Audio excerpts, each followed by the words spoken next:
Psychologist அப்படின்னா கேள்வி தெரியுமா உங்களுக்கு? யாருக்கு தெரியும் சைக்காலஜிஸ்ட் தான்? அதிகமாக தெரியாது, நோ ப்ராப்ளம். இவங்க வந்து மனோதத்துவம் அப்படின்னா என்னன்னு தெரியுமா? அதாவது நம்ம மனசுக்குள்ள என்ன எண்ணங்கள் இருக்கு, என்ன செயல்கள் இருக்கு அப்படிங்கிறத பற்றி ரிசர்ச் பண்ணுறது. அது வந்து ரொம்ப கஷ்டமான படிப்பு.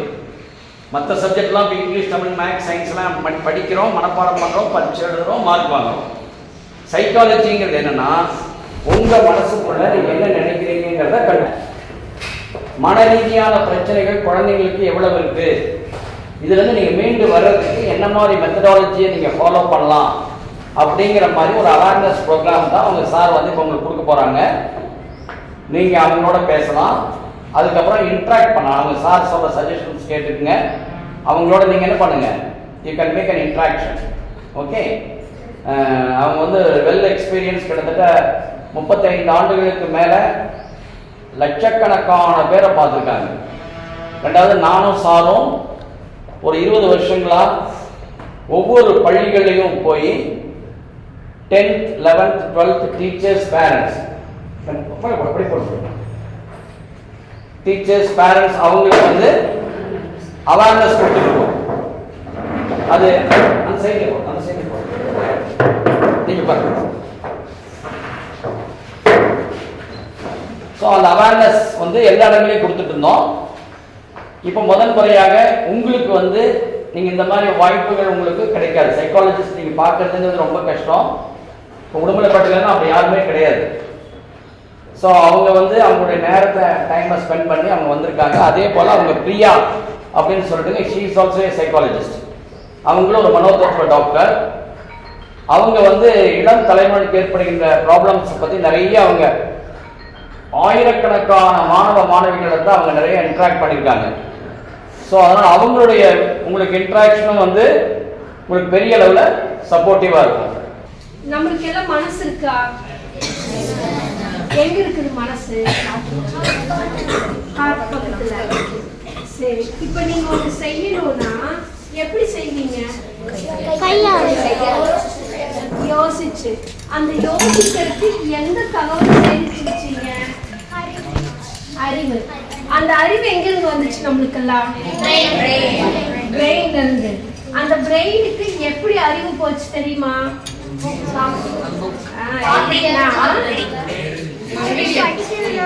படிக்கிறதுனால. Very good. தெரிஞ்சுக்கலாமா? எப்படின்னா நம்ம எதெல்லாம் பார்க்குறோமோ, எதெல்லாம் கேட்குறோமோ, எதெல்லாம் செய்யறோமோ, இதெல்லாம் தான் நம்மளோட அறிவு. அந்த அறிவு எங்க போய் பதிவாகும்? மனசுல பதிவாயிடுச்சுன்னா அந்த மனசு சொல்றதுதான் அறிவு வேலை செய்யுது. இப்போ அம்மா திட்டுறாங்க. எது திட்டுறாங்க? நல்லா படிக்கணும், இல்ல சாப்பிடலன்னா திட்டுவாங்க, குளிக்கலன்னா திட்டுவாங்க. அப்போ திட்டுறாங்க. திட்டா உங்களால போய் வேலை செய்ய முடியுமா? போய் குளிக்க போக முடியுமா? அப்ப மனசு எடுத்துக்க மாட்டேங்குதுல்ல, அந்த அறிவு வேலை செய்யலையில்ல. அப்போ நம்ம மனசுக்குள்ள எந்த அறிவெல்லாம் போட்டா நம்ம வேலை செய்யுங்கிறது தான் ஹியூமன் இன்டெலிஜென்ஸை அதிகப்படுத்தணும். அப்ப இது வரைக்கும் நம்ம என்ன செஞ்சுட்டு இருந்தோம்? மனசு சொன்னதையும் நம்மளுக்கு என்ன தோணுதோ அதையும் செஞ்சுட்டு எந்த இம்ப்ரூவ்மெண்ட்டுமே இல்லாம பிடிவாதம் பிடிச்சிட்டு தான் வாழ்ந்துட்டு இருக்கோம். கரெக்டா? அம்மா திட்டுனா கோபம் வரும், நம்ம நினைச்சது உடனே நடக்கணும். ஸ்கூலுக்கு போன டார்ச்சர் பண்ணுவாங்க வீட்டில். ஸ்கூலுக்கு போனால் மிஸ்ஸு ஹோம்ஒர்க்காக கொடுப்பாங்க. வீட்டில் வந்தால் அம்மா ஏன் எழுதலைன்னு திட்டுவாங்க. ஸ்கூலுக்கு போனாலும் திட்டு, வீட்டுக்கு வந்தாலும் திட்டு. நிம்மதியாக இருக்கிறதுக்கே விட மாட்டேங்கிறாங்க. ஏன்னா மனசுக்குள்ள வருமா? வருதல்ல. அப்போ நம்ம ஹியூமன் அறிவை வந்து எப்படி வளர்த்துக்கிட்டா அந்த டிஸ்டர்ப் இல்லாம நம்மளோட ஹியூமன் இன்டெலிஜென்ஸை அதிகப்படுத்திக்கலாம் அப்படிங்கிறது. அப்போ நம்ம அதிக நேரம் என்ன நினைக்கிறோம்? ஜாலியா இருக்கணும், யாருமே திட்டக்கூடாது, அட்வைஸ் பண்ணக்கூடாது, சும்மா சும்மா எழுதுன்னு சொல்லக்கூடாது, கிளாஸ் எடுக்கிறப்ப கவனின்னு சொல்லக்கூடாது, பக்கத்தில் இருக்கிற ஃப்ரெண்டு கூட பேசினா மிஸ் திட்டு திட்டுறாங்க, அப்படிதான் சொல்றோம். அப்ப இதனால என்ன பேசிட்டே இருந்தா என்ன ஆகும்? படிக்க முடியாது, கவனிக்க முடியாது. நல்லது யாருக்கு நல்லது? நம்மளுக்கு. அது எப்படி? டாக்டருக்கு தான் நல்லது.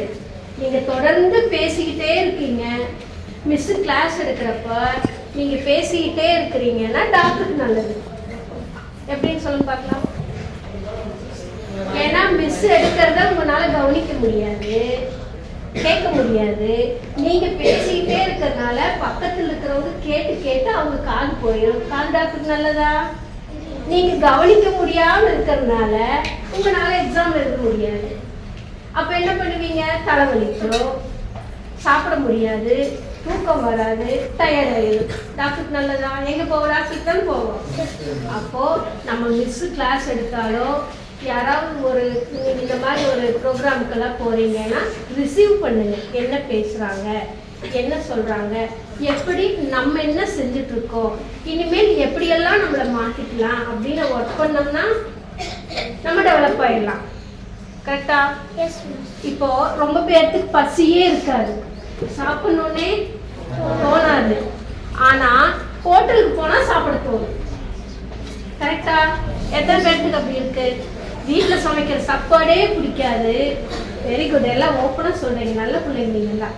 நிறைய பேர் வெக்கப்பட்டு சொல்லவே மாட்டாங்க. வெரி குட், கை கிளப்பட்டுப்பாங்க.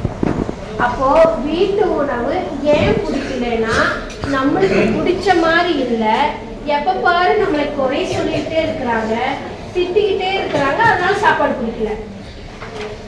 இதுதான் ஃபுட் அண்ட் ஃபீலிங் சொல்றோம். உணர்ச்சியும் உணவும் உங்களோட ஹார்மோனை மாற்றி விட்டுச்சுன்னா வீட்டு உணவு பிடிக்காது.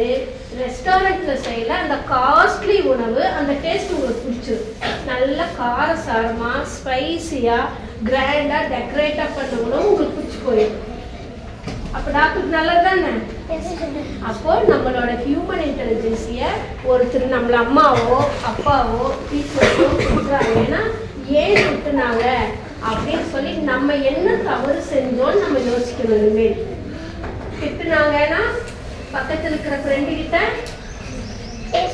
கம்ப்ளைண்ட் பண்ணாம மிஸ் திட்டுறதுக்கோ அம்மா திட்டுறதுக்கோ என்ன காரணம், நம்ம என்ன செஞ்சோம், நம்ம கிட்ட என்ன தவறு இருந்துச்சு பிரிச்சு பார்க்கணும். இனிமேல் செஞ்சிடலாமா? அப்படி பிரிச்சு பார்த்தீங்கன்னா உங்களோட ஹியூமன் இன்டெலிஜென்சி அதிகமாகும். உங்களோட அறிவு நீங்க சிந்திச்சு செயல்படுறதுக்கு வேலை செய்யும். இல்லைன்னா திரும்ப திரும்ப சொல்லி கொடுத்து திரும்ப திரும்ப மனப்பாடம் பண்ணி படிக்கிற மாதிரி இருக்கும். மனப்பாடம் பண்ணணுமா புரிஞ்சு படிக்கணுமா? எத்தனை பேர் மனப்பாடம் பண்ணி படிக்கிறீங்க? ஒரு தடவைக்கு எனக்கு 10 தடவை படிச்சாதான் அது புரியும். Very good. இனிமேல் என்ன பண்ணணும்னா மிஸ் கிளாஸ் எடுக்கிறப்ப அதை கவனிச்சிங்கன்னா வீட்டில் போய் படிக்கிறப்ப உங்களுக்கு ஈஸியாக புரிஞ்சிடும். ஃபாலோ பண்ணிக்கலாமா? அப்புறம் யார் அம்மா திட்டுனாலும் சரி, மற்றவங்க திட்டுனாலும் சரி, கோபப்படணுமா? திட்டுனது ஏழு காரணத்தை நம்ம கண்டுபிடிச்சு நம்மளை மாத்திக்கணுமா? ஃபாலோ பண்ணிக்கலாமா? அப்போ ஒரு தங்கம் வந்து எப்படி ஜொலிக்குது, ஒரு வைரம் வந்து எப்படி ஜொலிக்குது, பாலிஷ் பண்ண பண்ண அது செதுக்க செதுக்க ஒரு சிலை நம்ம பார்க்கிறோம், எவ்வளவு அழகா இருக்குன்னு சொல்றோம். அது எப்படி செதுக்குறாங்கல்ல நுணுக்கமா. அதே மாதிரி உன்னோட தவறுகளை உன்னுடைய வழிநடத்துபவர்கள், உங்களுடைய பெற்றோர்களும் உங்களுடைய வகுப்பு ஆசிரியர்களும் டீச்சர்ஸும், அவங்கதான் உங்களை வந்து உங்களோட தவறுகளை சுட்டி காட்ட முடியும். உன் ஃப்ரெண்டு உன்னோட தப்ப சொல்லுவானா யாராவது? நீ பண்ணது சூப்பர்டா அப்படிதான் சொல்லுவாங்க. நீ பண்ணதுதான் சூப்பர், அம்மாவை நீ திட்டிட்டு வந்து கரெக்ட், நீ அப்படிதான்டா பண்ணணும் அப்படிதான் சொல்லுவாங்க. அம்மாவை திட்டது தப்புன்னு யாராவது சொல்லுவாங்களா? அப்போ மிஸ் கிட்ட சொன்னீங்கன்னா என்ன சொல்லுவாங்க? ஏன்டா அறிவில்லையா, எதுக்கு அம்மாவை திட்டிட்டு வந்தேன்னு கேட்பாங்கல்ல. அப்போ டீச்சர் சொல்றது நல்லதானே? இனிமேல் நம்மளை யாரெல்லாம் திட்டுறாங்களோ, உன்னுடைய குறைகளையும் தவறுகளையும் யாரெல்லாம் சுட்டி காட்டுறாங்களோ அவங்கதான் உன்னைய முன்னேற்றவங்க. மாத்திக்கலாமா? இனிமேல் வீட்டுல சமைக்கிற உணவு பிடிக்கலைன்னா என்ன பண்றோம்? அட்ஜஸ்ட் பண்ணுங்க. அதை நம்மளுக்கு இது தேவையான உணவு அம்மா அப்பா கஷ்டப்பட்டு செஞ்சு கொடுக்குறாங்கன்னு புரிஞ்சுட்டு சாப்பிடணும். அட்ஜஸ்ட் பண்ணிட்டோம்னா நம்ம ஃபெயிலியர் ஆயிருக்கும். அப்ப நம்மளுக்காக நம்மளோட தேவைக்கு நம்மளோட பெற்றோர்கள் அவங்களோட வேலை அவங்களுக்கு போக நம்மளுக்கும் சேர்ந்து செஞ்சு கொடுக்குறாங்க. அப்ப அவங்களோட உழைப்பும் போட்டுதான் தர்றாங்க. நம்மளே நம்மளோட வேலைகள் செய்யறதுக்கு எத்தனை கஷ்டப்படுறோம். எத்தனை பேர் காலையில குளிக்கிறதுக்கு போன்னு சொன்னதுக்கு அப்புறம் போறோம். Very good. அப்ப இத்தனை தடவை தள்ளி விட்டாதான் நம்மளால குளிக்கிறதுக்கு கூட போக முடியும் நம்ம வேலை செய்யறதுக்கு. அப்ப அவங்க அம்மா அப்பா எல்லாம் எவ்வளவு கஷ்டப்பட்டு அவங்களோட வேலையை செஞ்சுட்டு உங்களோட வேலைகளையும் செஞ்சு கொடுக்குறாங்க. அப்ப இனிமேல் அவர்களுக்கு நம்ம எப்படி எல்லாம் உதவி செய்யலாம்? அவங்க சொல்லாம என்னென்ன வேலைகள் செய்யலாம்?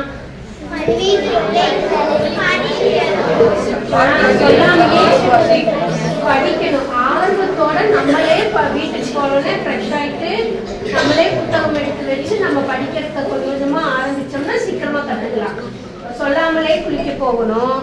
அவங்க சொல்றதுக்கு முன்னாடியே நம்ம ஸ்கூலுக்கு தயாராகணும். நம்மளோட வாட்டர் பாட்டிலுக்கு நம்மளே தண்ணி ஊற்றி வச்சுக்கணும். நம்மளோட வேலைகள் நம்ம செய்து கற்றுக்கணும். நீ எல்கேஜி யூகேஜி படிக்கிறேன்னா கரெக்டு, அம்மா அப்பா ஹெல்ப் பண்ணுவாங்க. இதே தொடர்ந்து பண்ணிட்டு இருந்தாங்கன்னா நம்ம எதுவுமே கற்றுக்க முடியாது. இனிமேல் நம்மளோட வேலைகள் நம்மளே செஞ்சுட்டு நம்மளோட பேரண்ட்டுக்கு எந்த மாதிரி உதவிகள் நம்மளால முடியுமோ செஞ்சு கொடுக்கலாம். இனி எதுவும் ப்ராக்டிஸ் பண்ணிக்கலாமா? அப்ப மனசு சொல்ற மாதிரி நம்ம செய்யணுமா? ஹியூமன் இன்டெலிஜென்ஸை அதிகப்படுத்துறதுக்கு நம்மளை தயார் பண்ணிக்கணுமா? இனிமேலே அந்த தயார்படுத்திக்கிறதுக்கு நம்ம இயக்க நிலையில இருக்கணும். இப்ப லீவ் அன்னைக்குன்னா 10 மணிக்கு தான் எந்திரிப்பேன்னா நம்ம தொத்து போயிடுவோம். அப்ப எப்பவும் போல 6 மணி 7 மணிக்கு எந்திரிச்சிடணும். நம்மளோட வேலைகளை செய்ய ஆரம்பிச்சுக்கணும். நம்ம ஃப்ரெஷ்ஷா இருக்கணும். முடிஞ்ச அளவுக்கு லீவ் அன்னைக்கு உங்களோட பேரண்ட்டுக்கு நீங்க என்னெல்லாம் ஹெல்ப் பண்ண முடியுமோ ஒரு நாளைக்கு அவங்களுக்கு ரெஸ்ட் கொடுக்குற மாதிரி நீங்க சப்போர்ட் பண்ணுங்க. கடைக்கு போக சொன்னா கோவம் வரும். கடைக்கெல்லாம் நான் போக மாட்டேன், இதெல்லாம் என்னோட வேலை இல்லை, இப்படியெல்லாம் சொல்றோம்ல. நீங்க தானே என்னை பெத்தீங்க, நீங்க தான் என்னை கஷ்டப்பட்டு வளர்க்கணும், நான் எதுவுமே செய்ய மாட்டேன் அப்படியெல்லாம் சொல்றோம்ல. மேல அப்படியெல்லாம் சொல்லவே கூடாது. மாத்திக்கலாமா? யாருக்கெல்லாம் அதிகமா கோபம் வரும்? Very good. யாராவது ஒருத்தர் சொல்லுங்க, எதுக்கு கோபம் வரும்? யாரோ ஒருத்தர் எந்திரிச்சு கேளுங்க. ஒருத்தர் எந்திரிச்சு சொல்லுங்க. மேடத்தை நீங்க நிறைய பேசுனீங்க, கேட்கலாம். அப்ப உனக்கு கேட்டதெல்லாம் வாங்கி கொடுத்துட்டா நீ சந்தோஷம் அடைஞ்சிட, நீ டெவலப் ஆவியா? அதனால நம்மளுக்கு நீட் தேவை என்ன இருக்குன்னு பார்த்துட்டு அது கேட்கணும். அது எப்போ அவங்களால முடியுதோ அது வாங்கி கொடுப்பாங்க, அப்ப வாங்கிக்கலாம். நீ எதுவும் ஃபாலோ பண்ணிக்கலாமா? கோவப்பட்டீங்கன்னா உனக்கு என்னென்ன பிரச்சனைகள் வரும்னு நீ தெரிஞ்சுக்கணும். இப்ப இருந்தா 4th ஸ்டாண்டர்ட் படிக்கிற ஒரு பாப்பா வந்துச்சு. மேடம் எனக்கு காது ஃபுல்லா பிரச்சனை ஆயிடுச்சு மேடம் அப்படின்ச்சு. எத்தனை நாளா இருக்குன்னு? 6 மாசமா இருக்கு. என்ன ஆச்சுன்னு அப்புறம் ஸ்டெப் பை ஸ்டெப்பா நாங்கள் அனலைஸ் பண்ணி கண்டுபிடிக்கிறோம். அந்த பாப்பாவுக்கு எல்லாத்துலயுமே ஸ்பீடு, வண்டி ஸ்பீடாவே ஓட்டிட்டு போனா என்ன ஆகும்? கீழே விழுந்துருக்கும். அப்போ அந்த பாப்பா ஒண்ணு நினைச்சிருச்சுன்னா அது உடனே செய்யணும். செஞ்சு கொடுக்கலைன்னா ரொம்ப கோவப்படும், பிடிவாதம் பிடிக்கும், சாப்பிடாம இருக்கும், அழுதுகிட்டே இருக்கும். ஸ்கூல்ல போனா யாரோடையும் பேசாம அமைதியா இருக்கும். மிஸ் ஏதாவது சொன்னாங்கன்னா செஞ்சுட்டு வராது, ஹோம்ஒர்க் பண்ணுனா பண்ணாது, மிஸ் திட்டுனாங்கன்னா 2 நாள் ஸ்கூலுக்கு போகாது. இப்படி எல்லாம் பண்ணி அதிகமா கோவப்பட்டதுனால அந்த பொண்ணுக்கு ஸ்கின் சார்ந்த பிரச்சனைகள் வருது. அப்போ கோவப்பட்ட என்ன வரும்? சீக்கிரமா உடல் சார்ந்த நோய்கள் வந்துடும். அப்ப இந்த கோவப்படணுமா? புரிஞ்சுக்கிட்டு நம்ம தேவையை சொல்லிட்டா கிடைக்கிறப்ப வாங்கிக்கலாம்னு டிசைட் பண்ணுமா? Very good. நெக்ஸ்ட் சொல்லுங்க. அடுத்த கேள்வி. நினைச்சதோட மார்க் கம்மியா இருக்கு. Very good. நினைச்சதை விட மார்க் கம்மியா வந்துட்டா கோவம் வரும். அப்போ நினைச்சதை விட மார்க் கம்மியா வருது, கோவம் வருதுல்ல. ஏன் அந்த மாதிரி நம்மளால படிக்க முடியலன்னு யோசிச்சுருக்கமா? அதுக்கு எஃபோர்ட் போட்டா நம்ம படிக்கிறோங்கிற பேர்ல புத்தகத்தை வச்சுட்டு எவ்வளவு நேரம் உட்காந்துருக்கோம்? வீட்டுல போய் அம்மா திட்டுவாங்களேன்னு புக் எடுத்து வச்சு உட்காந்துருக்கோம். படிக்குமா? என்ன பண்ணுவோம்? சும்மா உட்கார்ந்துட்டு ஃப்ரெண்டுகளோட என்ன பேசணும்னு ரீகால் பண்ணிட்டு இருப்போம். மிஸ் திட்டுனதை ரீகால் பண்ணிட்டு இருப்போம். பண்ணுவோமா? அம்மா திட்டுனத ரீகால் பண்ணுவோம். அப்ப படிச்சோமா? ரீகால் பண்ணிட்டு இருந்தோமா? ரீகால் பண்ணிட்டு இருந்தோம். அப்ப படிச்சோம்னா மார்க் வரும், ரீகால் பண்ணா மார்க் கம்மியாயிரும். இன்னைக்கு இருந்து என்ன பிராக்டிஸ் பண்ணலாம்? படிக்கணும். படிக்கிற நேரத்துல படிக்கணும், விளையாடுற நேரத்துல விளையாடணும். ரெண்டையும் மிங்கிள் பண்ணக்கூடாது. இன்னையிலிருந்து பிராக்டிஸ் பண்ணிக்கலாமா? ஓகே. இன்னையிலிருந்து நம்ம என்ன கத்துக்கிறோம்னா ஹியூமன் இன்டெலிஜென்ஸியை நம்ம அதிகப்படுத்துறதுக்கு, நம்மளை இம்ப்ரூவ் பண்றதுக்கு நம்மளோட வேலைகள் நம்ம செஞ்சுக்கணும். பேரண்ட்ஸு, நம்மளோட கைடு, டீச்சர்ஸ் இவங்கெல்லாம் என்ன சொல்றாங்களோ அது கரெக்டா ரொட்டீனா டெய்லி ஃபாலோ பண்ணாலே நம்ம டெவலப் ஆயிடலாம். மூணாவது, நம்ம கேட்குற உணவு ஸ்பைசி ஃபுட்டை தவிர்த்துட்டு வீட்டில் என்ன உணவு சமைக்கிறாங்களோ அது சாப்பிட்டோம்னா நம்ம ஹெல்த்து நல்லா இருக்கும், நோய் இல்லாத வாழ்க்கைய வாழலாம். இப்ப நிறைய பேர் பாருங்க, அடிக்கடி வயிறு வலிக்குது, தலை வலிக்குது, டயர்டா இருக்குது, லூஸ் மோஷன் போகுதுன்னு சொல்றாங்களா? இதெல்லாம் என்னன்னா சரியான உணவு பழக்கம் இல்லாதனால. இனிமேல் அம்மா சமைச்சுதான் கொடுப்பாங்க, நம்ம தான் அந்த நேரத்துக்கு கேட்டு சாப்பிட்டு பழகிக்கணும். நல்ல ஃபுட்டு அம்மா கொடுக்கறத சாப்பிட்டு பழகிக்கணும். அடுத்தது, நம்மளோட படிப்பு நம்ம தான் ஆர்வத்தோடு உட்கார்ந்து படிக்க ஆரம்பிச்சுக்கணும். மற்றவங்க சொல்லி சொல்லி சொன்னா செஞ்சா ஆர்வம் வராது. நம்மளா செஞ்சா நம்ம தான் கொஞ்சம் கொஞ்சமா பிராக்டிஸ் பண்ணலாமா? இப்ப யாருக்காவது ஏதாவது சந்தேகம் இருக்கா? இனிமேல் பிராக்டிஸ் பண்ணிக்கலாமா? Very good, all the best. எல்லாருமே சக்சஸ்ஃபுல்லா வந்துடலாம். ஹியூமன் இன்டெலிஜென்ஸியை நம்ம அதிகப்படுத்தினாதான் இனி வர்ற ஜென்ரேஷன்ல நம்ம வாழ முடியும். ஆனா நம்மளுக்கு சொல்லி கொடுக்கறது ஏஐ தான். ஏஐ மூலியமா போனோம்னா நம்ம அதை தெரிஞ்சுக்க முடியும், ஆனா நம்மளால மிங்கிள் ஆகி செயல்பட முடியாது. அந்த ஏஐ ஒர்க் பண்றதுக்கு ஒரு ஹியூமன் வேணுமல்ல, இன்டெலிஜென்ஸ் இருந்தாலும் அது போய் ஒர்க் பண்ண முடியும். அதனால நம்மளோட அறிவுத்திறனை வெளிப்படுத்துறதுக்கும் டெவலப் பண்றதுக்கும் புது புது தகவல்களை சேகரிச்சு டீச்சர்ஸ் கிட்டையும் பேரண்ட்ஸ் கிட்டையும் டிஸ்கஸ் பண்ணி நம்மளை டெவலப் பண்ணிக்கலாமா? All the best. சக்சஸ்ஃபுல்லா வந்துடலாம். தேங்க்யூ.